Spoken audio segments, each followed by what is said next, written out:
एक तरफ ट्रंप का 20 नुकाती प्लान जो हमास के तसल्ली बख्श जवाब की वजह से गजा के लिए एक नई उम्मीद की किरण लाया है, मगर जमीनी हक़ाइक़ अब भी वही हैं। आसमान धुएं से अटे हुए हैं, गलियों में खौफ बिखरा हुआ है और हर गुजरते दिन के साथ बेशुमार जिंदगियां मिटती जा रही हैं। मुज़ाकरात की मेजें कभी कतर में सजी तो कभी मिस्र में, मगर असल सवाल आज भी गूंज रहा है, क्या किसी के पास इसराइल के लिए कोई वाज़ेह और अमली अमन मंसूबा भी है? कौन है जो इसराइल को बमबारी रोकने पर मजबूर करेगा? हमने अल जज़ीरा की रिपोर्ट्स और अपनी तहकीक की रोशनी में ऐसे 10 नुकात तैयार किए हैं जो यकीनन गजा और इसराइल में अमन की सुबह तलू कर सकते हैं। अमन और इंसानियत के लिए, पीस और ह्यूमैनिटी के लिए इन 10 नुकात को जानने से पहले मेरे चैनल को सब्सक्राइब करें और वीडियो को आखिर तक जरूर देखें। दुनिया की सबसे हसास सरजमीन पर सदर ट्रंप एक नए सियासी दौर का आगाज करने जा रहे हैं। हमारा 10 नुकात भी इन्हीं से मुतालिक है, मगर आपको पहले कहानी के पस मंजर की तरफ ले जाते हैं। 29 सितंबर को सदर डोनाल्ड ट्रंप ने नेतन्याहू के हमरा एक यादगार प्रेस कॉन्फ्रेंस में गजा के लिए 20 नुकाती अमन मंसूबा पेश किया, जिसमें गजा की असर नौ तामीर और खित्ते में पायदार इस्तेहकाम के वादे शामिल थे।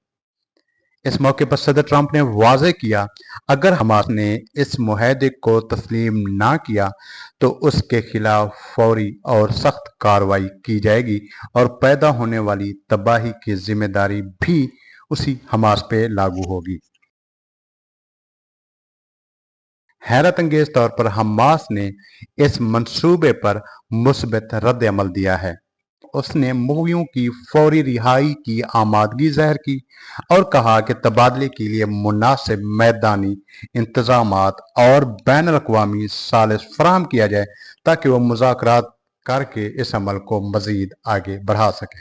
हमास ने यह भी कहा है कि गजा का इंतज़ाम अबूरी या फ़लस्तीनी अथॉरिटी को मुंतकिल किया जा सकता है, अलबत्ता किसी ऐसे बोर्ड ऑफ पीस को कबूल करने से इनकार किया गया है जो गैर मुल्की अनासर को फ़लस्तीनी अमूर पर, फ़लस्तीनी अवाम पर कंट्रोल दें।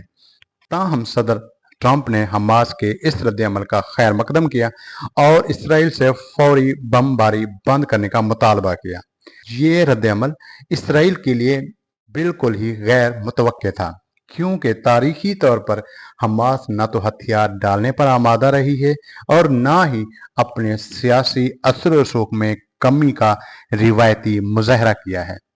एक हकीकत वाज़ेह है, आखिर मुज़ाकरात कामयाब हो ही गए और फरीकैन के दरमियान एक अहम डील तय पा ही गई। इस मुआहदे की मंजूरी अमरीकी सदर ने भी दे दी, जिन्होंने इस तारीखी पेशरफ्त पर मिस्र और तुर्की दोनों ममालिक का शुक्रिया अदा किया। डील के मुताबिक इसराइल अब तक फ़लस्तीनी कैदियों को रिहा करने का सिलसिला जारी कर दिया है। इसके बदले में हमास ने भी 48 मूवियों को वापस कर दिया है, जिनमें से 28 बदकिस्मती से दौरान कैद ही जान की बाजी हार चुके थे। हमास के तर्जुमान ने बताया कि अरब ममालिक, तुर्की और अमेरिका के नुमाइंदों ने बतौर सालिस यकीन दहानी कराई है कि इसराइल अब किसी भी किस्म की बमबारी नहीं करेगा। इसराइली वजीर आज़म ने भी इस मुआहदे की तौसीक करते हुए ट्रंप का शुक्रिया अदा किया और इसे अमन की तरफ पहला कदम करार दिया है। डोनाल्ड ट्रंप के 20 नुकाती अमन मंसूबे पर नजर डाली जाए तो ये पहला मरला है। कैदियों की रिहाई, बमबारी का खात्मा और इंसानी इमदाद की फराहमी। और देखा जाए तो ये निस्बतन आसान मरहला, पहला फेज लगता है। अलबत्ता असल चैलेंज अब भी बाकी हैं। आइंदा मराहल में गजा की तामीर नौ, तरक्याती मंसूबों की शुरुआत, अबूरी हुकूमत का कयाम, ISF की तैनाती और हमास के मुकम्मल सरेंडर जैसे हसास मामलात अभी बाकी हैं। दुनिया भर की नजरें अब इस बात पर मरकूज हैं, क्या ये इब्तदाई कामयाबी खित्ते में पायदार अमन की बुनियाद रख सकेगी या सिर्फ एक वक्ती वक्फा साबित होगी। हम तो उम्मीद कर रहे हैं कि आने वाले दिनों में ये बड़े मसाइल भी बहमी एतमाद और संजीदा सफारतकारी के जरिए से खुश असलूबी से तय हो जाएंगे।